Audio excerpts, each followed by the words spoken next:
All right, welcome to episode number 5 of the Jackass podcast. Yeah, that was my big old mitt.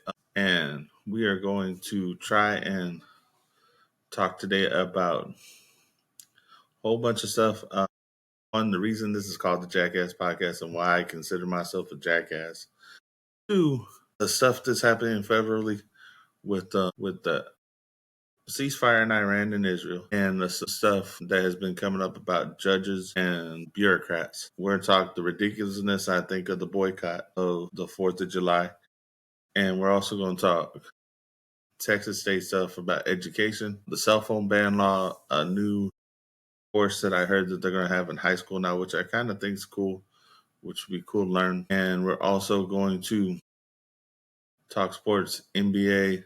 We're going to talk about that final game, the NBA draft, what my Spurs did.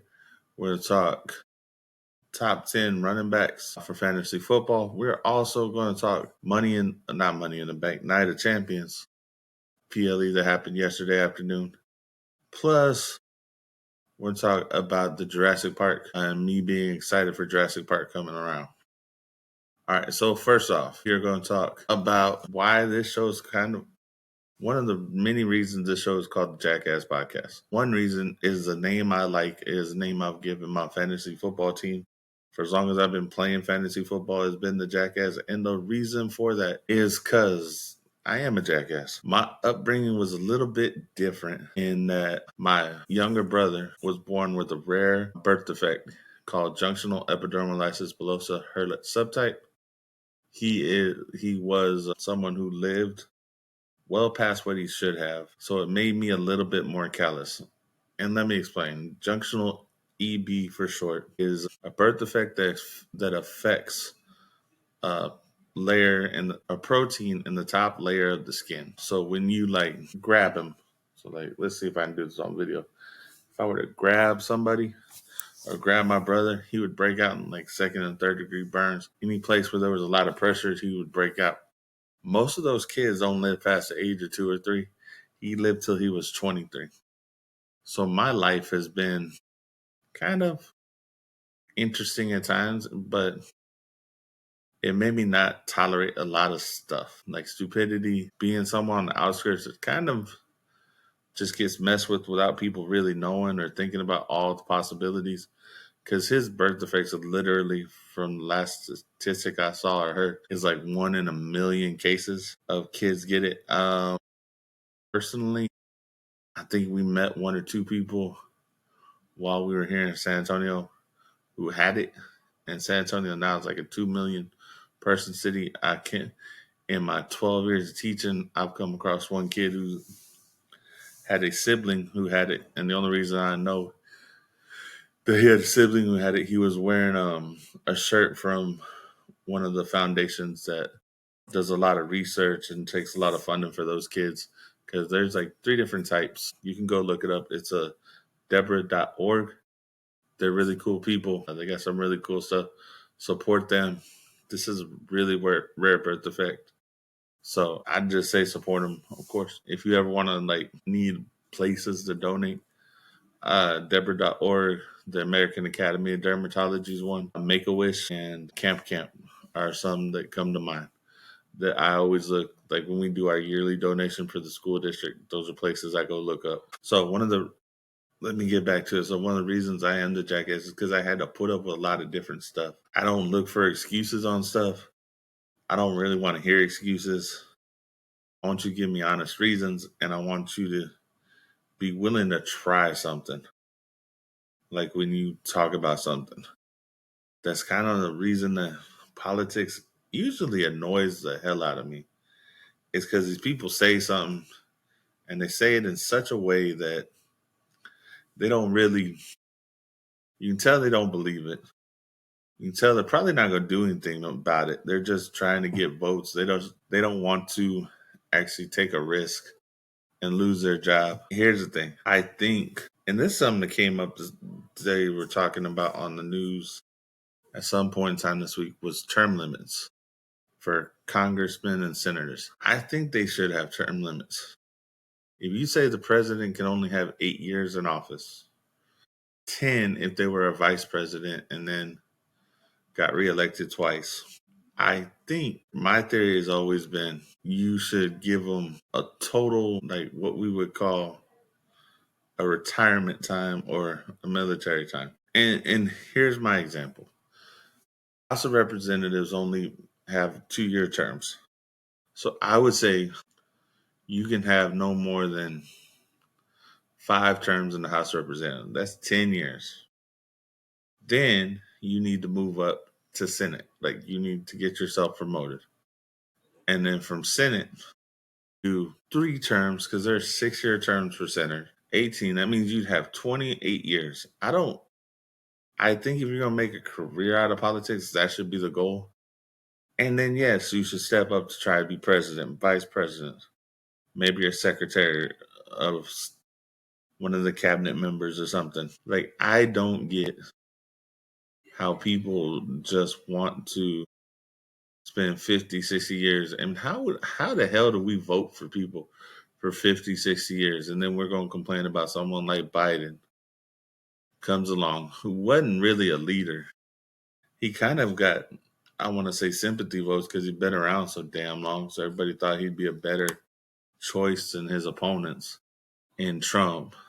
And he proved that he couldn't, that the stress was a lot for him. And we're sitting here going, we wonder why he looks so bad at the end. And I feel sorry for Biden. Biden's presidency is going to be one of those that people look at and in probably 100 years and go, what the hell were people thinking?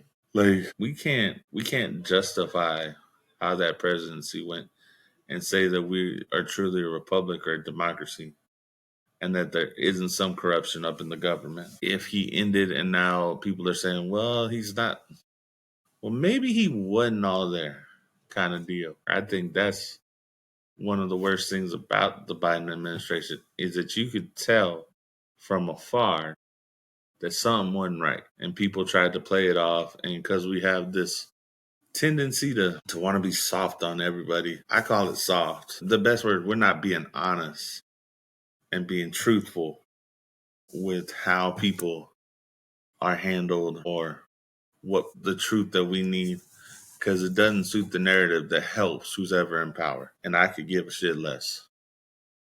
Really and truly. I want you to do the job right. I want you to do the job to the best of your ability.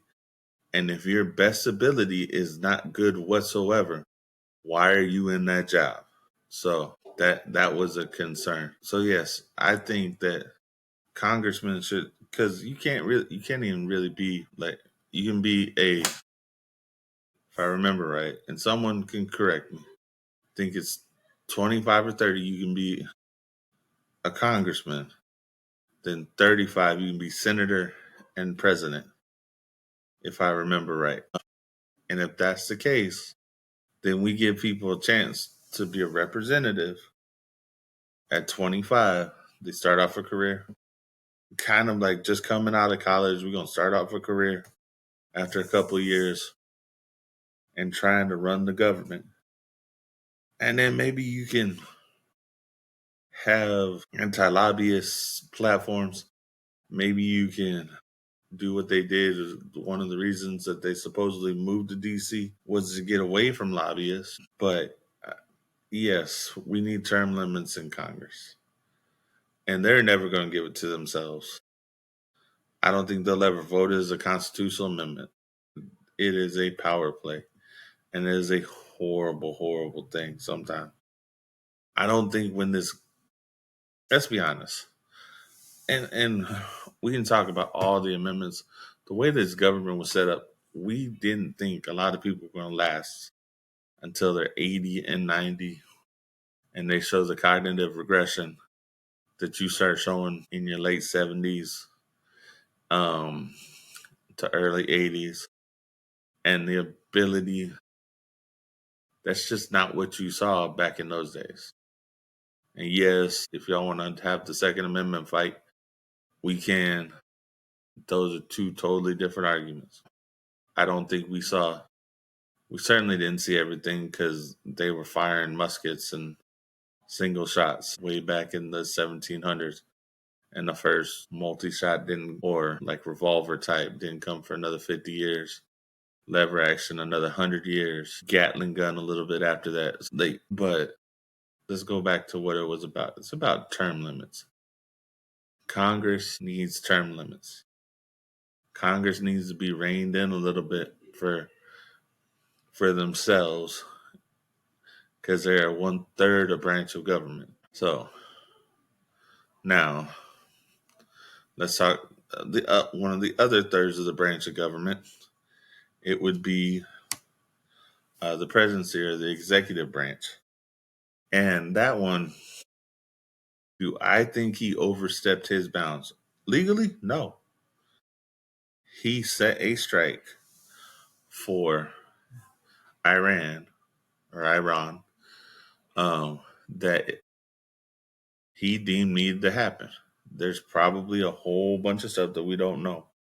But the fact that now he's got a temporary ceasefire working for them, at least for a week. Now it may not last because there are so many tensions all over the place. But I think he did a good job in at least setting the parameters for them to talk and to get rid of a conflict. I also think it's a good thing that he got NATO to flip some of the bill on defense spending for NATO. Like, why does America have to flip the bill for everything? This may be the cheap part of me coming out. We spend a lot of money and print money just because we're the superpower. And that's what everybody expects us to do. But everybody's like, so let's get everybody to join in. Because one, it's not like in World War II where the English and the French and all those countries that had been attacked by Germany needed the help anymore. No, that's not the case. Now you have more, they're more economically, they're less reliant on other people now. So I think that that people just need to stop flipping out. Because if this is it's just because Trump did it kind of crap, then you need to grow the fuck up kind of thing. Like, seriously, y'all just need to grow up then. Stop letting your emotions get into your politics. Stop getting your feelings hurt just because you don't like someone. And speaking of that last statement, dude, you have no idea, generation, if you're not in a school, if you don't have kids coming around, and you're not teaching your kid that not everybody's going to give a rat's ass about your damn feelings, then you're doing them a disservice. I think schools are a safe space for kids and should be. I think schools are a place where kids should be able to explore a little bit more than what people think. And that's where they explore socially because they're not just around the house or not just around their normal outside friend group. I think that's a safe space for them. And yes, that's a ridiculous thing. I think when you get up from probably elementary and middle school should be more safe spaces than high school and beyond. Because high school, we're trying to get you ready for the real world. But middle school, we're trying to get you ready for high school. And you have to realize that every time they go up a school, the caring hand, even though teachers do their job with love, it just gets to be a tougher love. And it is a ridiculous thing to see how many people, kids, including my own, that I have gotten on this about because I find it ridiculous. Well, I don't like the teacher. You ain't got to like them. You don't have to like everybody. I don't like everybody I work with. And I'll make that known when I really don't like you. I'll put up with people respectfully, but I don't have to like you. There's nothing, not a damn thing anyone tell me says I gotta like you. That may be another reason this is called the Jackass Podcast. Because I really don't care a lot of times about how people view me or how people think I view them. If you want my honest perception of you, please come and ask. Please make a comment about it. If it's not something you like, well, kind of tough. The next thing we're going to talk about is an interesting story. I heard it on TikTok, and I think I heard it come off a Gutfeld clip of someone whose job is to kind of comb through the laws that have just been signed, and then she started editing the law. And she's a bureaucrat. She's not an elected official. She's just someone who, from the way that I took her job, and this may be downplaying it, but she was kind of like an editor of the law, I guess, to clean it up, to make sure that everybody would understand it. And she took out what she didn't like in the big bill, big beautiful bill that Trump was raving about a few weeks ago. If that ain't your job, why the hell are you doing it? And why are you letting politics interfere with your bureaucratic job? While I hate bureaucracy with the bloodiest of passions, I hate going and dealing with it. I hated dealing with when my brother was alive. I hate jumping through hoops, red tape. Like, if y'all think the DMV or DPS is bad, wait till you gotta deal with the likes of Medicaid or Social Security, or like if you cross the IRS. Bureaucracy is not about your emotions or your feelings or whether you like something or not. Bureaucracy is about doing the paperwork, making sure the paperwork is 100 absolutely correct, so that the bureaucrats can do their job and file it somewhere and make sure that it gets to you if it's something that needs to get to you, and that you've jumped through every single hoop that they have. Not have the power to edit a law just because you don't like stuff because of your political views. That is someone who should be fired, like straight off. You overstepped the bounds of your job. That is a fireable offense because you are not an elected official and you are not following the bureaucratic way. Your ass should be fired. Hopefully, she got suspended. Hopefully, something happened. We'll never know. She's not a public figure. So, we don't know if anything happened. I don't know at this moment. I just remember coming across this story thinking it was ridiculous. Also, kind of thinking that's ridiculous about regional judges or district judges kind of overstepping their bounds for national things. Like, if you want to talk about your district or you want to talk about your what's it called, the area that you govern, whether you, like, I know there are a whole bunch of appointed judges, so those are lifelong things, for term of the president thing. Like, the Supreme Court's a lifelong appointment, and it should be. When they started talking about wanting to put term limits on the Supreme Court, I don't think they should. Now, should they have some cognitive tests as they get to certain ages? Yes. They should be able to pass a cognitive exam.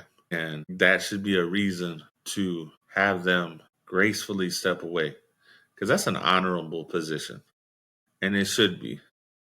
Do I think there should be politics in the court? No. But I can understand why politics is in some judges' court and why we hear about it, because it kind of does tend to reflect how they're going to view a law. Like, if someone's more democratic or they're more woke or liberal, they're going to be looser, or not even looser on law. They're going to want the federal government to have more power than local government. While if you're Republican, you tend to lean more conservative with less federal power and more local power, which has been a fight in government since um, we got the system that we have now. That's why that's why there is was in the Ninth Amendment about states' rights. Being in a middle school American history class for a couple of years, you kind of learn some of the stuff that you missed as a kid. So I just want people to think about that. That bureaucrats and district judges should not overstep their bounds to make blanket statements for something that you're not elected or posted for in office. Like, it's kind of a stay in your lane thing, but also do the job you're supposed to be doing, so you're not causing extra work for everybody else. This is where that old offensive lineman in me comes out. And another reason I am a jackass is because I'm an old offensive lineman. My belief is you do your job to the best of your ability, but not so much that it makes you outshine the rest of what you're supposed to be doing. So that's my opinion on that. Give me some congressional term limits. Congrats to the Trump administration, because I don't think it was. I think Trump's the head of it, but I don't think for his cabinet and the people that are under him working these things out, they did a great job. And just don't overstep your bounds all the time in government just to prove you're could be the popular kid in whatever your group of politicians is. Because if you're doing it based on that, then you're not doing the job. You're not being impartial in the job. A judge is supposed to be impartial, and a bureaucrat is kind of supposed to be impartial. If your job's to be impartial, be impartial. We should understand where you're probably lean, but don't just do it for your cause of your side of the party. Remember, those jobs are to help everybody in the country. So now we're going to talk Texas education. And I don't know if I've said this enough. I am a middle school coach and a middle school teacher in Texas. I'm a middle school coach and middle school teacher in San Antonio, Texas. I love where I work. I will say I have worked for the district I work for over the past decade in some capacity. I was a sub, I was an IA or TA, I was an instructional assistant or a teacher's assistant, however you want to put it, for 4 years, where I ran the in-school suspension room. And then I've been a special education teacher for the past 7 years. I've run 2 units, a behavior unit and a life skills / ALE unit for a year apiece. So I've done a lot of stuff where maybe being the jackass isn't the best thing in the world, but it has helped me because I'm a jackass in the way I view stuff. And in other words, I'm just really stubborn about the way I view stuff. I don't sit here and waver from my convictions about stuff just because you said something. I want you to prove it. And if you prove me wrong, I'll admit it. But I'm not going to sit here and just take whatever sales pitch or whatever BS that you have to give me and that be your reason and like I'm going to follow it. It don't even work with my wife or my kids. Not going to work for kids who haven't lived life yet, like who haven't understood what is like after you go across that stage or you get into the real world prior to crossing that stage. So I'm gonna say this about my education year next year. I'm waiting to see what happens for 2 things. For one big one, since COVID, actually since I started back at a school, I was in my 30s when I started working at the school. think I was 31, 32. So I'd been out of school for like 12 years. So in that 12-year time, smartphones came around, iPods came around, Zooms had come and gone. The way that we viewed who got phones had changed and they become more accessible to everybody. But I'm going to say since COVID, phones and even like Chromebooks or laptops have become the biggest distraction for this generation. And I'm going to speak to middle schoolers.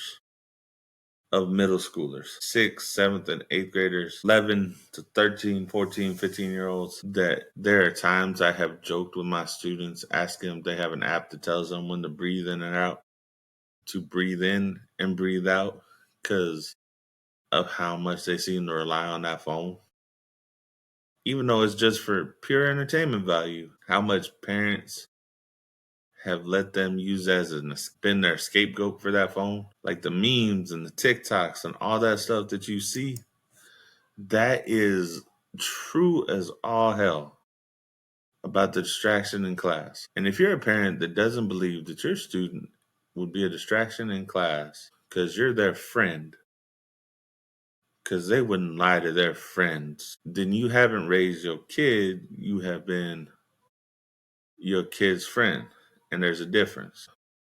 And this is probably one of the reasons that I'm proudly the jackass. A few years ago, I told both my kids when they were in middle school, My job as your father is not to be your friend. We can be friends once you're of drinking age. That's when we can be friends. Till then, I'm dad. And even after that, I may still be dad, but I'm not your friend. And it's the same thing with students.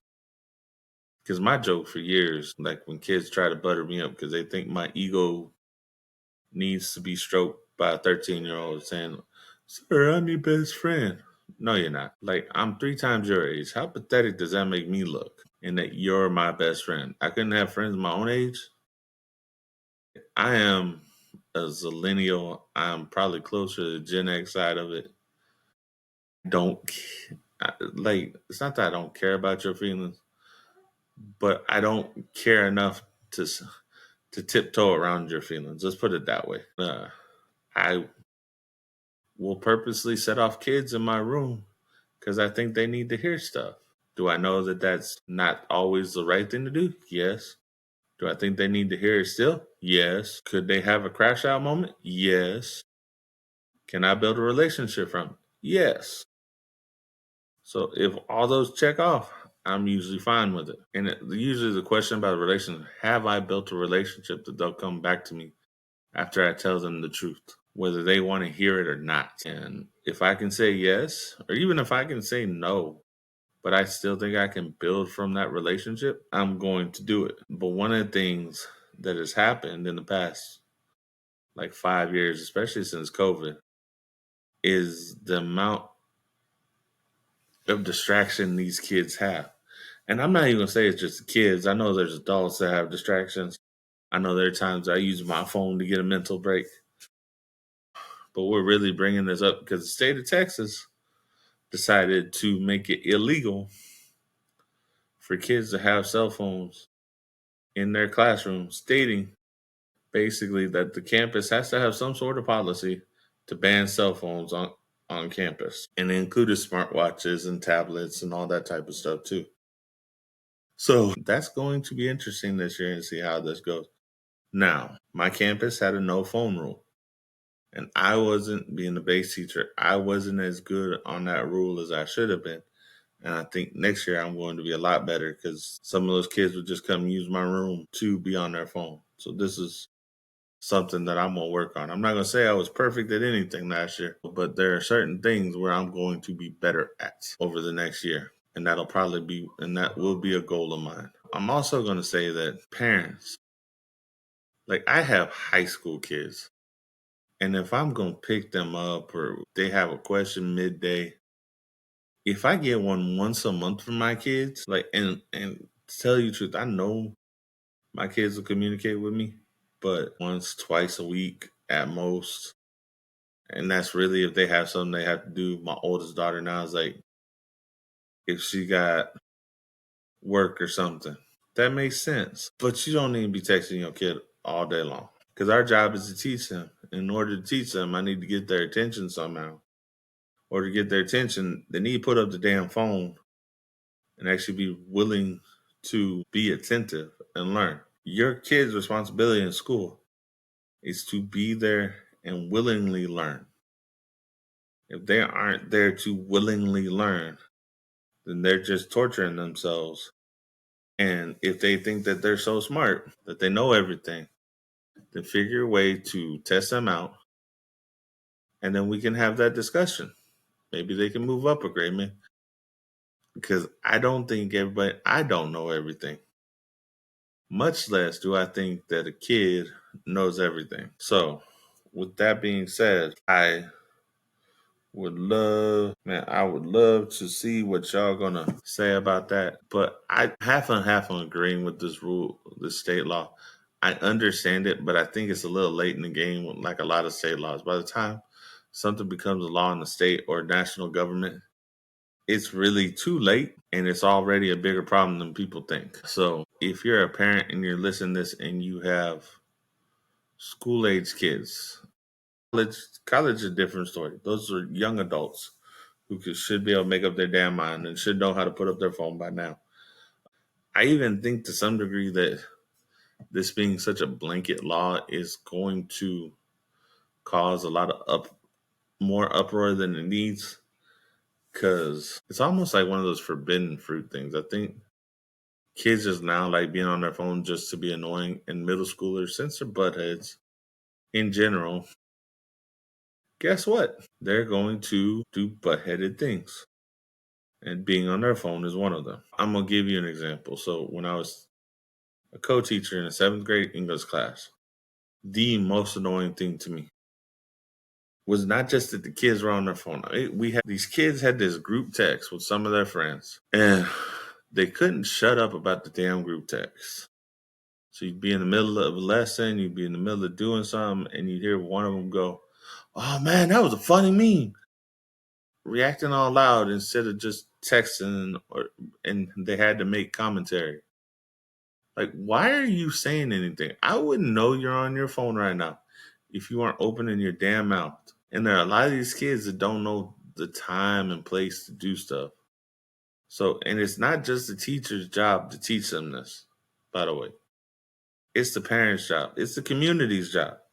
That's what the I think we've lost sight of in education is it's the one place where we should be a reflection of what the parents want for their kids to be someone who can fit in with society and make the decisions we expect them to make for society, not to just be Billy Badass or Lily Badass and think that they're tough as shit in God's green earth when they ain't gonna do a damn thing. Like, I don't get mad at kids for being smartasses.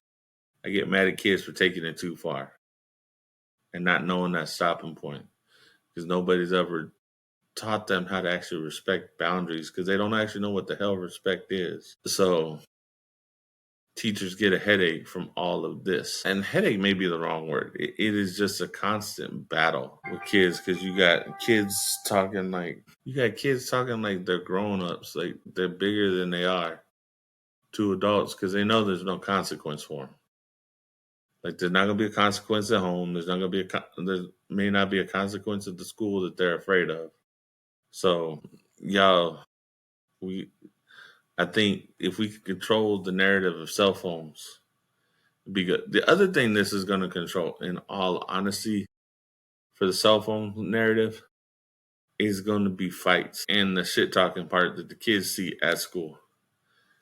If you don't, if if you've never been around a group of kids when well they didn't like my story or they like a lot of this shit starts online now. A lot of fights that I heard about, a lot of fights that you start hearing rumblings about at the school I'm at started on social media, started on their phone where they ain't talking to people straight up. And then someone pops somebody, or they come and buck up to each other and go do 10 seconds in the restroom, and they set up all this stuff.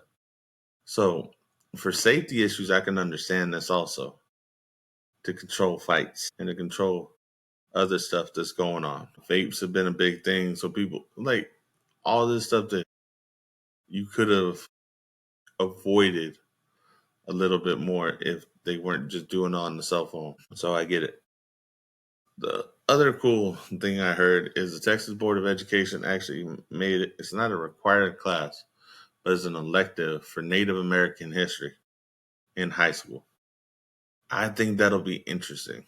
That would have probably been a class I would have taken. I took like mythology as an elective one semester. And that was interesting to me because I like that kind of stuff. But I think that that'll be a cool class to add to the curriculum of people. And for those of you who want to talk about, they also added a financing class, like I guess for personal finance and financial education, which I think is going to be a great thing for those kids.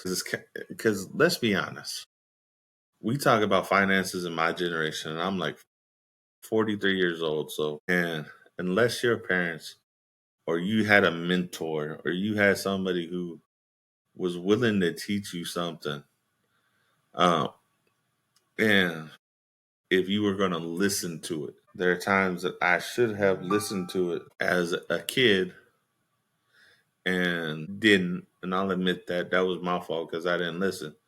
But I think that'll be cool that they'll have someone who will teach them financial education. Because we can also be honest, there's a whole lot more opportunities to make money in different ways than when we were kids. I don't know what the next innovation of stuff is going to be, but those people that hustle, those people that are willing to do stuff, they're going to they're going to be the one that actually get to be like the next billionaires, the next financially responsible one. And really what we need to teach kids is just how long your financial decisions can last. So I think that'll be cool. Next, let's go into probably everybody's least favorite part of this, but something I love talking about.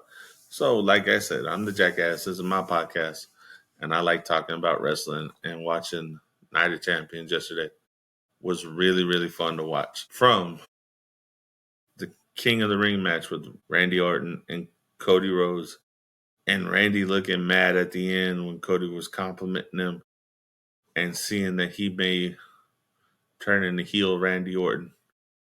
And if it's that really dark heel Randy Orton, that would be cool. Seth Rollins and them interfering in the John Cena match. Oh, that was so fun to watch. Screwing CM Punk out of his opportunity. Just the storylines that are kind of blending so well. That have been set up to blend and they make sense for it to blend. It makes sense for Seth Rollins to be on this role with John Cena because John Cena was someone who brought the best out of Seth Rollins because John Cena may not be the world's most technically great wrestler, but he's a great storyteller in the ring. Him even telling the story of him being a heel right now when he's in the ring is great. Like, I have loved it the whole time. As soon as he turned on Cody Rhodes, I love the interaction between him and CM Punk. CM Punk coming doing the Punk life stuff on Friday Night SmackDown. I loved it, man. That was just so rich. There was so much to it. It was that one-upsmanship and having John Cena and CM Punk in that one-upsmanship match to end the show. And even with all the chaos that you knew was coming in that match, to involve Penta in it, to involve Sami Zayn in it, to keep their stuff going that they had going for, uh, that they had going against the alliance or the revolution, whatever they're calling Seth Rollins' group, has just been so great. The storyline with Rhea and Raquel and how they push that storyline, how they kind of mess with each other's matches. And that street fight was awesome to watch. That old giant spot that they did with Rhea where she got her arms tied up in the ropes and then got the crap beat out of her for a few minutes. That was a cool spot to see. That spot that ended the match with Rhea doing the riptide off that table on top of the ropes. That was kind of cool and scary at the same time. I feel for these girls. I wonder how much more damage their body's taking than the guys in some ways because their frame's just not meant for that kind of impact a lot of times. They may be used to it, but dude, it was still a fun match to watch. Having Roxanne come out and getting creamed was kind of cool. The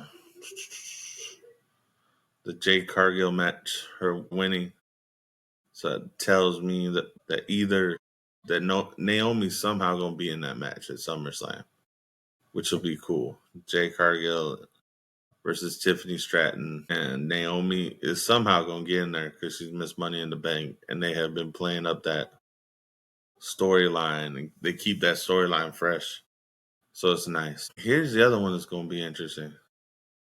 We got more out of that Solo Sikoa and Jacob Fatu match than we thought we were going to get. That match was good. The story was good. And it's kind of Solo Sikoa making his new bloodline again with JC and Tamatanga coming back and then that big guy. Oh, that was nice to see. Someone that could actually kind of put a threat against Jacob Fatu. I like that. I just like the way this is going. And to see how Jimmy Uso is going to be involved in this and who else they might involve in this could be interesting. Sami Zayn and Karrion Kross was a good match. I don't know where you go with their storyline right now. I don't. Carrying Cross is intriguing to me, but I just don't think he's gotten the right direction yet, or been let go towards the direction. I remember watching him I think when I was kind of watching TNA, I saw some of his stuff. And then when he was in NXT, I saw some of his stuff. And that stuff made sense. He was violent, he was sneaky, he was crazy. He's become more philosophically crazy. I think like when they had him with the AOP and stuff, that was a good direction for him, but I think they just had too much clutter in his realm for him to do well with it. So that's one of those where I'm like, okay, what are they gonna do with him? I don't think they're gonna get rid of him. I think he's a Triple H guy. I think they just need to get his direction a little bit more. I actually think like if they could get him with Aleister Black, I think that would be cool. Because it's kind of that weird dark direction, and then find someone else. Maybe bring up that new kid from LFG as their heavy, as their big guy. What's his name? He's facing Obafemi again. I think at the Great American Bash. Man, I'm forgetting his name. Whenever it comes to me. But that's where I can see this going. So I think that's the one that I'm just like, I understand why Sami Zayn had to have a match. Sami Zayn is hugely popular in Saudi Arabia.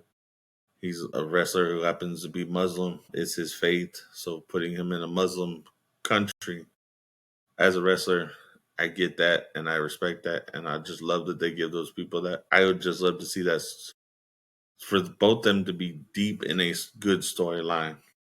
Because Sami Zayn can take anything and make it to gold. The conspiracy theorists, being the oos, like he's just taking the stuff that they've given him. He's a throwback to someone. He's at that Dusty Rhodes caliber. I'm gonna take that story, I'm gonna shove it down your throat, and I'm gonna make it great, type thing. And I think that's what he does so well. And it's usually is even as crazy as some of it is, it's believable. He makes you believe it. So that is one of those things that I'm kind of like, yes, I just want to see Sami Zayn in a good storyline. Think about this. So in a couple weeks, we'll be talking about the Great American Bash, Saturday night's main event, and the Evolution pay per view. And I think those will all be interesting. So we'll see how that rounds out. And we'll see how they're building up. I kind of really want to see Gunther versus Goldberg. Because I think Gunther is one of those people that can make Goldberg look good at his age. I think Gunther's such a good worker. Like he knows. And I think that he respects the industry enough to make sure that Goldberg doesn't have a bad match. So I'm looking forward to that one. Next, let's talk about Game 7 of the NBA Finals. Man, that game went as good as I thought it was going to be. Yes, I was hoping Indiana won for a lot of reasons.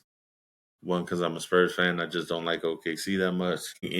Indiana, they keep building their talent, will probably be there again. It sucks what happened to Tyrese Halliburton. I do not wish that on anybody. Man, I wonder why all these injuries are happening. I was catching a clip from Gil's Arena where they were talking to somebody who did an article on sports science stuff. And he was basically saying it's the way we train kids. And that's something that kind of hits home to me being a coach, especially around middle school age where we're teaching a lot of kids. You get a lot of kids who get people who don't know how to teach you stuff. Because whether you agree with it or not, to coaching and teaching, there's an art form. You just can't hand somebody something and teach them this or coach them up this, or especially if you don't know what the body does, if you don't understand what the body's supposed to do, if you don't have a clue of like how that joint's supposed to work, what the manipulation is. Because I think one of the guys on Gil's Arena, and I don't one of the athletes was talking about how it may have been Gil or it may have been Kenyon Martin, how all those injuries happened on what's it called? Happened on like them trying to explode into the play. Like I don't think people understand how stabilized you have to be Like I'm gonna tell you, the biggest worry I have right now when I'm doing stuff is my Achilles gonna be all right to do it? I have a bone spur about my Achilles tendon on my left leg, right by the bottom of the Achilles tendon. So if I step wrong, like just step wrong, it hurts like hell. Like it is a sharp pain.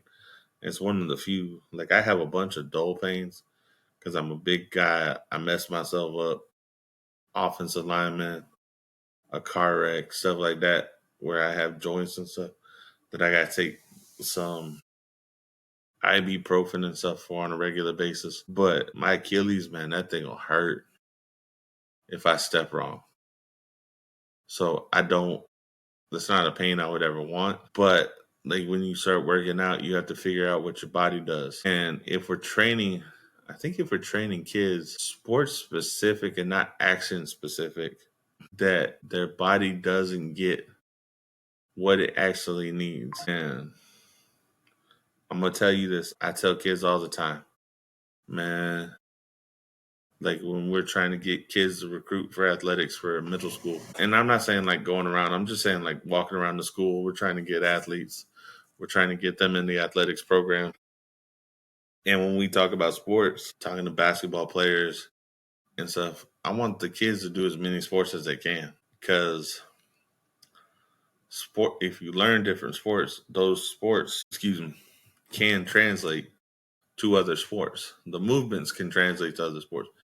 Just because my body does this in this sport, like if I'm taking hits in football and I'm learning how to fall and I'm learning how to hit and I'm learning how to follow through on something so I don't hurt myself and go 100 miles an hour, then I can do it on the basketball court. I can do it on the soccer field. I can do it in track. And we can transfer the technical stuff to another sport. It's sad to see the like middle school. My job is to get you to have get you to learn the sport fundamentally. So when you go up to high school, you can understand we can get more technical on the mechanics. And if you make it to college, you can be even more technical on the mechanics. And if you make it to pros, you can be all about the technique. But we've set the foundation. So if I set the foundation, so my belief is I set the foundation in sports. Just like if I'm in the classroom, I'm gonna set the foundation in the classroom for whatever we're doing in the classroom. And I believe in both that we have to be fundamentally strong so we can get to the more technical stuff so you can understand it. So we're not going back and learning what the foundation is. And we get around and we get, because stuff looks pretty, that's not fundamentally sound, but we don't have. So we try and do the stuff that's not fundamentally sound. And those things that aren't fundamentally sound, we don't make sure that they're just sound in the fundamentals. Basketball is a big one. Football is a big one. We want to learn to hit. We want to learn. So we have to teach them to fundamentally tackle. We have to teach them to fundamentally hit. Basketball, we have to teach them to fundamentally shoot, dribble, steps, traveling rules, how to play fundamental basketball so we can get to the stuff that you see on TV. So that's some of the stuff that we have to worry about as coaches and as teachers. Like, how much of the fundamentals do these kids know? Because I'm going to tell you, the people who are smarter cognitively, a lot of times at least have a grasp of the fundamentals of whatever they're doing. Construction workers, really good construction workers, don't have to go back and be taught how to do the fundamentals of their job. They understand the fundamentals and the principles that those fundamentals came from. And that's what my job as a coach and teacher is in middle school, is to get you to understand the fundamentals so we can teach you the principles of it. So when you become adult, you can understand why that is theoretically correct, and you can see it in your head. So that's one of those things. The injuries kind of brought it up, and like I said, I was watching the Gilbert Arenas podcast, and they were talking to somebody about it, and I kind of agree. My degree is in kinesiology. I did learn to study back to movement. I could go be a physical trainer if I wanted to, do exercise phys job. I decided to go the teaching route. PE, wanted to be a PE coach and a coach in general. So that's what I did. But I learned the body and learned the mechanics of the body and why it does that and like seeing it. and just have that theoretical understanding also. The next thing I want to talk about is the draft. I don't think there were any really big surprises. Let's talk about the Ace Bailey story before I talk about the stuff I was happy about with the Spurs. The Ace Bailey story, I think and I hope that people learn because evidently Danny Ainge has done this once or twice in his career. And it doesn't surprise me because Danny Ainge could be an ultimate time jackass in the way that I am. Like, oh, you don't want to be here? Tough shit. We could get your rights. But Danny Ainge is also a great GM or president of basketball operations. He moves well. He gets stuff done, and he has it every stop he's ever had. He's always been good at it. Drafting someone like Ace Bailey, who didn't really want to go there, and just kind of now I understand why his face was like that on television, or at least from what I've heard. That's kind of funny to me. But if you're getting drafted into the NBA, don't be so high on yourself. And this goes for anyone who's getting drafted into professional sport. It is an opportunity to do stuff that a lot of people ain't ever gonna do. I will never probably do it. I damn sure won't ever be a player. At 43 now, there's no shot of that. I don't know if I could ever be a coach in the NFL. I don't know if I don't. I don't think the career path I chose is conducive to it. I'd have to go work my way probably through colleges. And at this moment, I'm hesitant to go jump to high school. And that's more just because I have a senior in high school and I don't want to miss her stuff. So, but that story is just kind of funny to me, the Ace Bailey thing. And let's see how that turns out. He'll probably end up playing in Utah. He'll make Utah better. Maybe a play-in team. But the one, in all honesty, the one that I am so excited about is the Spurs draft with Dylan Harper and Carter Bryant and the kid that they picked, 8 overall. Another wingman that's got like a ridiculous wingspan. So that tells me he's probably going to grow since males don't stop growing until they're like 25. In general, like these guys are going to go up a couple inches. So to be honest, I love the Spurs draft. I love the fact that the Spurs are going to be probably letting Victor roam inside the paint and roam outside playing 5-man out. You can play 5-man out and have him and then spread out that defense a little bit and let him cut to the basket. Because you got someone like De'Aaron Fox and you got Stephon Castle. And now you got Dylan Harper. And then you got people like Devin Vassell still on there. You got Jeremy Sohan. Like they have such a young core. You still have Harrison Barnes, who's a hell of a player. And I just don't think that I think the next year with that roster the way it is, if Harper and Bryant can just show growth through the year, and then you show the growth because Wemby physically is looking better. And I think I heard a part of a interview, it may have been a TikTok video of him doing cold as balls with Kevin Hart and them talking about how he's gained like 30 pounds. But he doesn't really look like it. He just said he wanted to gain weight the right way.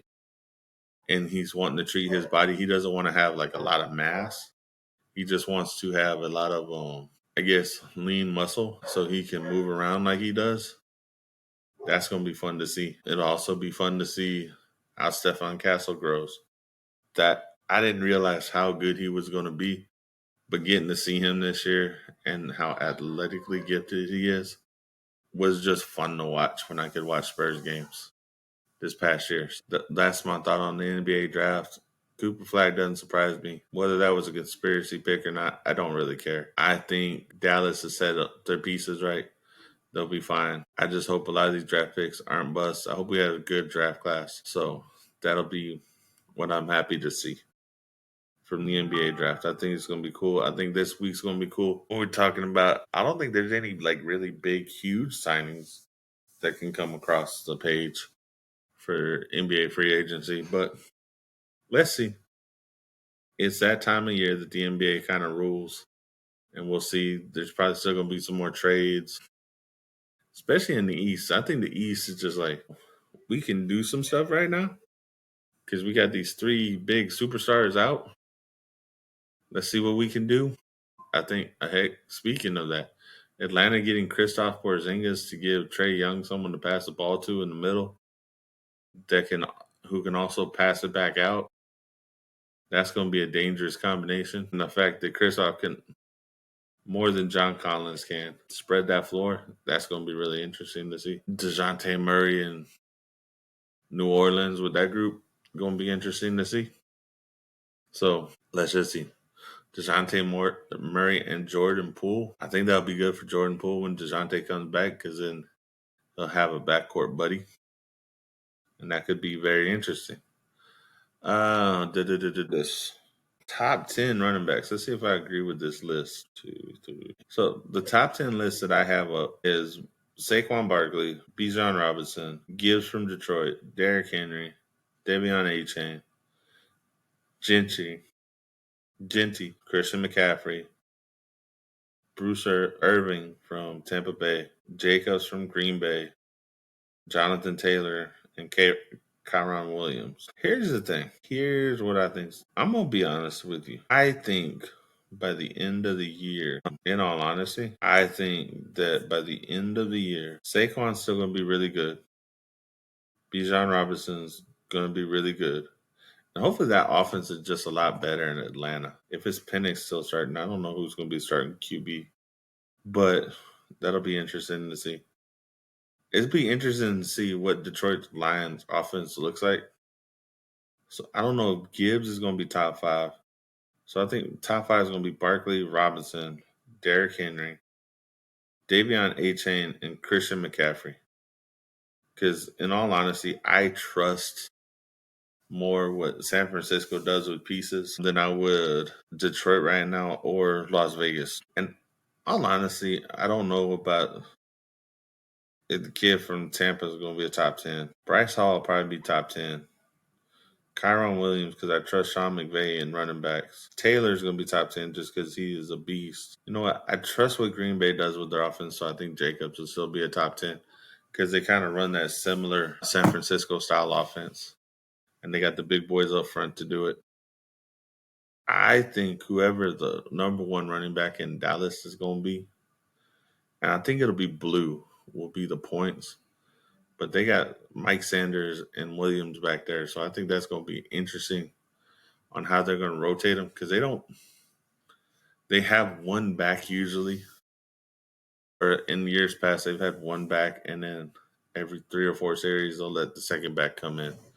That's what they did with Pollard and Ezekiel Elliott. I don't know how Schottenheimer is going to do it. It'll be interesting to see. Are they going to have Blue as a third down back? It's kind of a gimmick back, or is he just going to be their speed to the other two? That's kind of what I want to see. It's going to be fun to watch. So I think that'll be my top 10 running backs for fantasy this year. Hopefully, we'll see, because that's probably how I'm going to look at the draft too. When it comes to drafting running backs, I'm going to look at what they can do out of the backfield. Like Christian McCaffrey and Derrick Henry, you can still pass them the ball. Saquon Barkley, we know you can pass him the ball. I don't think Jonathan Taylor gets as much pass, but he is just a beast running. And they've always had a good line as long as he's been in Indianapolis. So that'll be a good one. I just don't know what Las Vegas is going to have. And if they're playing from behind a lot, he's just not going to get a lot of run in Jetty. Someone can correct me on that. That's fine. And then, so the last thing we're going to talk about today is what I'm looking forward to in entertainment. And I'm really looking forward to the new Jurassic Park film. I've caught some of the trailers for it. It looks really interesting. I kind of wanted to be hesitant on it, but I don't think that it's not like watching. I'm a dog this French. It's not like watching the Fast and the Furious and seeing how they have made that so much of more of an action movie than a car movie than when it first came out, because they're nowhere near the same as when the first 3. You set the first 3 aside from the Fast and the Furious, and then you have the rest of them, which became like spy movies basically.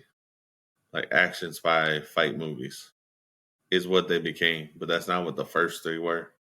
which is kind of what made the Fast and the Furious cool at first. The one thing they've kept is the theme of family, theme of being really cool friends and stuff like that. That I get, but just the rest of it, they haven't. Even though they have badass car chases, they do crazy stuff. It went away from what made it kind of cool back when it first came out. Jurassic Park has not gone away from what made it cool because it was dinosaurs. It was seeing that dinosaur look realistic for the first time. Seeing that Tyrannosaurus Rex and the water in the car. There's no more tense scene. Like, there are very few scenes more tense than that. Like, that's such a beautiful scene to watch. I thought Dominion was cool. I didn't really watch the Jurassic World ones. And then I watched Jurassic World Dominion and fell back in love with it because they took you back nostalgically and they hooked you to it. And I think Rebirth is just going to be playing with the same stuff that they've always played with in Jurassic Park. Just now you got new characters and seeing what they can develop and seeing how that's going to look. So I think that'll be cool. That's what I'm really looking forward to. So, and I'm old enough to remember when the first Jurassic Park came out. So I'm just like, that's one of those things that I love seeing. Thank y'all for listening to the Jackass Podcast. If you are, man, like, comment, share. Please let your peeps know about me. This is Coach Lindsay. I am the Jackass. Y'all have a good one. Peace out. Have a good 4th. And we'll see you after the 4th. Go pop some fireworks and do some barbecue.